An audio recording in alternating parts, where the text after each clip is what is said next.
দর্শক, জনকণ্ঠ ডিজিটালে সকলকে স্বাগত জানাচ্ছি। আমি জিয়াউল হক। এই মুহূর্তে আমরা রয়েছি বরিশাল জেলার বাকেরগঞ্জ উপজেলার কবাই ইউনিয়নের শিয়ালগুনি গ্রামে।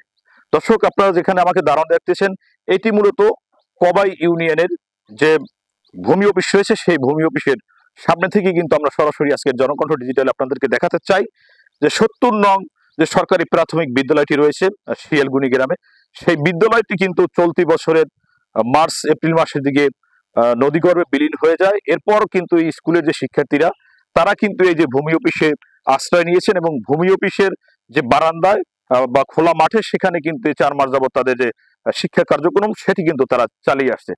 দর্শক, আপনারা দেখতে পাচ্ছেন যে এখানে ভূমি অফিসটার সামনে যে খোলা মাঠ, সেখানে কিন্তু শিক্ষার্থীরা এই মাঠেই অবস্থান করেছেন এবং তাদের যে শিক্ষার্থীদের পাঠদান সেই কার্যক্রম কিন্তু চালিয়ে আসছেন। এবং বর্তমানে কিন্তু বর্ষা মৌসুম, যখন বর্ষা নামে তখন কিন্তু এই ভূমি অফিসের যে বারান্দাটি রয়েছে, দর্শক আমরা এই মুহূর্তে আপনাদেরকে দেখাতে চাই, সেই বারান্দাটাতে কিন্তু শিক্ষার্থীরা আশ্রয় নেয়। আপনাদেরকে আমরা দেখাচ্ছি যে এখানে যে শিক্ষা কার্যক্রম যেভাবে এখানে পরিচালিত হচ্ছে, ঠিক এই মুহূর্তে কিন্তু আমরা দেখাচ্ছি যে এখানে যে ভূমি অফিসের যে বারান্দা, সেই বারান্দাটিতেও কিন্তু শিক্ষার্থীরা রয়েছে।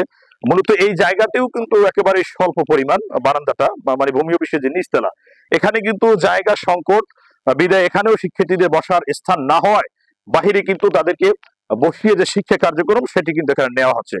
দর্শক, এই এলাকার যারা শিক্ষক অভিভাবক সহ এই বিদ্যালয়টির যে শিক্ষক রয়েছেন, তারা কিন্তু দাবি জানিয়েছেন যে সরকার সহ সংশ্লিষ্ট যে কর্তৃপক্ষ, তারা যেন দ্রুত সময়ের মধ্যে এই বিদ্যালয়টি একটি নতুন ভবন নির্মাণ করে দেয়। দেখেন, আমাদের এই জায়গায় শিয়ালগুনি, এইটা স্কুলটা 4 মাস আগে ভেঙে গেছে। তারপর এই জায়গায় এখন বাচ্চারা তহসিল কাছারি আছে, এই জায়গায় থেকে পড়াশোনা করে। কখনো ওদের বাইরে বসে পড়াশোনা করা লাগে, বৃষ্টিতে ভেজে যায়, আবার ভিতরে আসে। এখন সরকারের কাছে আমরা এটা অনেক করে আবেদন করতেছি। আমাদের এই বাচ্চাদের পড়াশোনা অনেক ঝামেলা হইতেছে, পড়াটাও সেই রকম হইতেছে না। এটা আমরা একটা সরকারের কাছে একটা স্কুল দাবি করতেছি। আমি এখানকার ছাত্র গার্ডিয়ান। তো আমাদের স্কুলটি 4 মাস আগে নদীগর্ভে বিলীন হয়ে গেছে।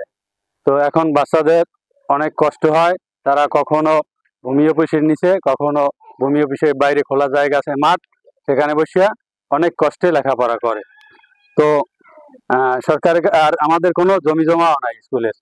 তো এখন সরকারের কাছে একটা আকুল আবেদন, যাতে আমাদের বিদ্যালয়টি আবার পুনরায় নির্মাণ করা। আমাদের স্কুলটি নদীতে ভেঙে গেছে, তাই আমরা এখন খোলা জায়গায় লেখাপড়া করি। আমাদের বিদ্যালয়টির নাম ৭০ নং শিয়ালগুনি সরকারি প্রাথমিক বিদ্যালয়। আমি এই স্কুলে ৪র্থ শ্রেণীর একজন ছাত্রী।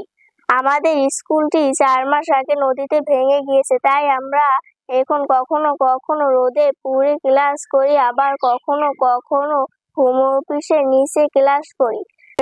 এপ্রিলের দিকে আবার এপ্রিলের শুরুতেই আমাদের বিদ্যালয়টি আবার সেই ৩ সেটের বিদ্যালয়টি আবার নদীগর্ভে হঠাৎ বিলীন হয়ে যায়। তারপর থেকে আমরা বাচ্চাদের নিয়ে কবাই ইউনিয়নের ভূমি অফিসে নিচতলায় অবস্থান করছি। কখনো মাঠে, কখনো রাস্তায়, কখনো নিচতলায় বৃষ্টিতে রোদে ভিজি। আবার বাচ্চাদের নিয়ে লেখাপড়ায়, পড়াশোনা, শ্রেণীকার্যে আমাদের অনেক ব্যাহত হয়। তাদের কার্যক্রমে আমরা ঠিক মতো চালাইতে পারি না। একটা পরীক্ষা আমরা অনেক কষ্ট করে উঠিয়ে নিয়েছি, প্রথম সাময়িক পরীক্ষাটা, এখন আবার দ্বিতীয় সাময়িক পরীক্ষা আগামীকাল থেকে শুরু। আমাদের সরকারের কাছে আকুল আবেদন, যাতে আমরা একটা বিদ্যালয় অতি জরুরি ভাবে তাড়াতাড়ি পাইতে পারি, এবং কর্তৃপক্ষের কাছেও আমাদের আবেদন, যাতে আমার বিদ্যালয় নির্মাণের জন্য একটা জমি আমাদেরকে লিখে দেওয়া। দর্শক, ৪ মাস আগে যে স্কুলটি ধসে যায়, নদীগর্ভে বিলীন হয়ে যায়, এরপর স্কুলের যে মালামাল যেগুলো থাকে অবশিষ্ট, সেগুলো কিন্তু সংরক্ষণ করে এভাবেই যেখানে ভূমি অফিসটি রয়েছে সেই ভূমি অফিসের মাঠে খোলা জায়গা রাখা হয়েছে। আপনাদেরকে দেখাচ্ছি আমরা, আপনারা দেখতে পাচ্ছেন যে এখানে কিন্তু যে সেই মালামাল সেগুলো কিন্তু স্তূপ করে রাখা হয়েছে, এবং ৩ সেটের যে ভবনটি ছিল সেটির যে অবশিষ্ট অংশ সেটিও কিন্তু এখানে রাখা হয়েছে।